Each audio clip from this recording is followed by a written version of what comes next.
Hello, US 101 history class. Welcome to week 7. Week 7. Keep in mind, we got 7, 8, 9, 10. 3 more weeks. So a little less than a month left and we're done. And so I just want to remind that to all of you. So we're really at this, we're getting close to the end. And while we're doing that, I just want to remind some of you, or many of you, to keep in mind what it takes to get full points on papers, because this is where we're still having some trouble. I realize that this is the most difficult part of the class, is to keep up with the papers. And it seems like the citations aspect is the part that I have to keep repeating. And then also I want to remind you to have dates for every paper. Even extra credit papers need to have at least even one date to pinpoint the time period of where we're at in the papers. So I just want to clarify something just to make sure, maybe makes this make more sense. This is not just me just having this issue about this is my thing, you better have citations or else. The fact of the matter is, I would be satisfied to just hear your own thoughts, but we have a crisis with the AI, a crisis in the sense that now it's easy to just fake write papers, right? So we have that problem.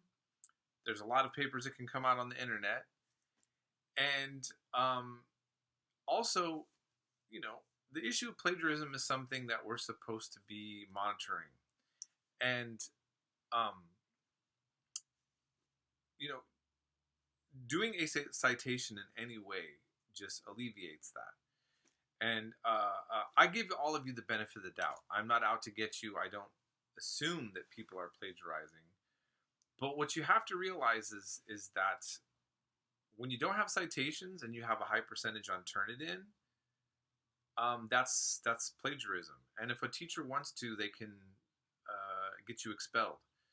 So I'm trying to make sure that you all understand, to make sure that you just don't do that.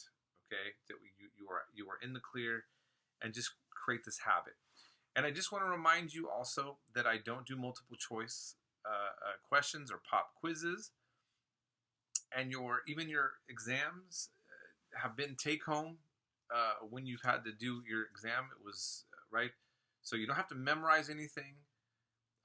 So having a date, a history paper without a date is not a history paper. We at least want to pinpoint what time it is. So if somebody wrote something like Emerson or Frederick Douglass, and you're talking about some literature, just give me the date. When was it written?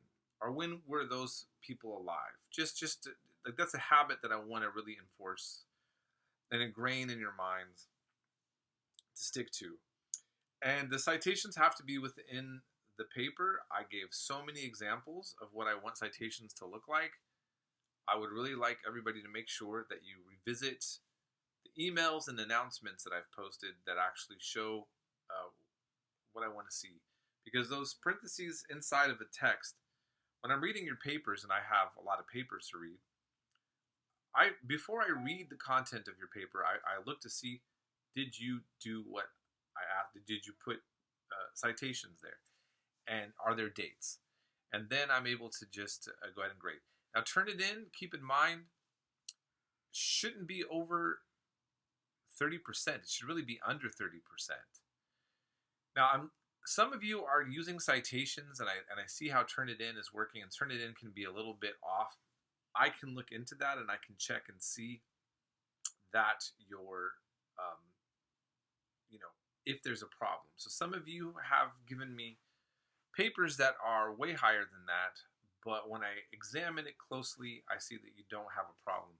But if you're putting things in your own words more, it should be lower. So I want to encourage you. Maybe another professor will not be as understanding with that or looking at that. You want to have lowest possible percentage on Turnitin, because what it tells me, even if you have citations, if you had to say direct quotes, if it said 46%, that means 46% of the content didn't come directly from you. Okay, it was a direct quote. So it's not plagiarism. You cited it, but you still only wrote half the paper. You get what I'm saying? So you need to not do that. Now, every once in a while, you're writing notes. Maybe you're writing paper similar to your video notes or somebody else's video notes. I mean, like to your video notes, and it's giving me a high percentage, and that's not the case. I'm examining that. So if you've got full points and you had a little higher percentage, it's because I noticed you're in the clear. Okay. But I want you to just start being extra mindful of that, especially as we come down to when we get close to the final. And so I don't want to obsess over those things. It's just that's just, I think as everybody gets tired, you start falling behind on that. And some of you, I've been having, I don't know, like I've been mentioning this since day one. And so I want, at this point now, we really need to just stay on top of that with the papers, okay? Other than that, I think that you all have been doing great. And I think that most of you that are if you're actually listening to this, I put must watch, that's redundant. You are obligated to watch all my announcements. And if you've been watching them, you know that. And so most likely, you have, if you're watching this one, you've watched the other ones. You know, if you've been participating and you're watching the announcements and you're doing whatever, your grade should be great. And students that are contacting me with any kind of issues or problems are seeing that I respond back and I help make provisions that are realistic for you. Okay. Just keep in mind though, right now, that we are getting close to the end, and there's going to be a point in about 2 weeks where I'm going to have to collect everything, and I'm not going to have time. It's not going to be a matter of me, you know, having an ideological issue about late work. I'm going to have a time constraint, and we're going to have it all in at a certain point. So just try your best. If you're working 2 jobs, or if your boss can give you a week off or something, help you catch up, you know, you're almost done. So it would be really good for you to be able to like end this class well. And if you've been struggling and you're behind, and it's not unrealistically behind, and you think you can catch up, if you had, you know, the ability to, contact me first and get approval, and we'll look and see what things look realistic, and maybe, you know, we can get your grade up there to higher. So that's mainly what I wanted to say about that. We are getting into really grim territory, so I'll just briefly say, you know, American history, there's just no way around this. Grim topics, unfortunate race relation problems, which we are still dealing with today. And a lot of people just they get frustrated, they're tired of the conversation.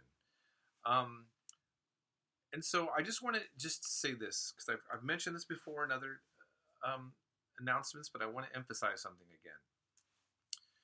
I really think for America to find a healthier way to move forward from our past is to have a better understanding of it.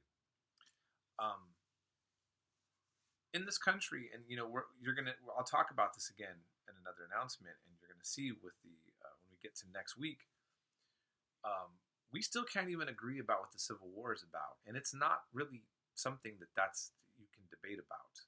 It's really clear what the Civil War was about.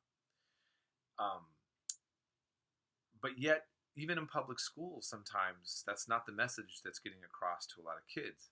So you have that extreme. And then you have other folks wondering if what's being done or just talked about in the name of anti-racism is helpful. I'm not going to resolve that with us right now. But I do think that that as you're learning this history and really getting a better understanding of it, I do think that you're going to be able to, on your own, have better. I think thinking about what's all going on today and the discussions and issues that are going on, you'll be in a better space and place to contribute to that in a more positive way, having a clear understanding of, you know, how this country was formed and the issues that revolved, or that developed into an actual violent war between opposing sides, and this totalitarian institution that we combined with a democratic republic. So again, this is the last thing I'm going to say. I'm going to say it again.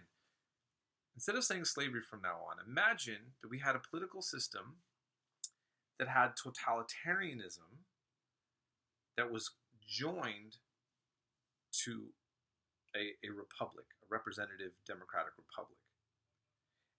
And imagine just this system, how crazy this is to even try to fuse this together. And obviously, if you're the person who is existing under the thumb of totalitarianism, you're going to have a very different perspective on the entire history, as opposed to being the one that got to participate in the government and were considered, freeborn men and women later, right? Okay, right? So, just a reminder for that. So, having said that, my goal is always, as we go through this grim topic, is that we're going to have much better history moving forward, and that maybe U.S. history down the line, after we've resolved so much of this violent drama that we have here, is going to have a lot more wonderful historic events to add, where we're not like focusing on the issues that we see with Nat Turner's rebellion and all of that. So I always want to welcome anybody to contact me again if you have any questions about the material, you want to engage in it, challenge anything that you've seen in it, you have a problem with anything that you've seen in the material. This is your opportunity to, learn and to be challenged and to challenge me and the material. And I would like you to walk away from this class feeling like you've really, learned a lot, and you feel good about what you learned and all of that. So anyways, I've blabbed enough, and we'll be in touch. You all have a great rest of your week, and I hope you're enjoying your President's Day off.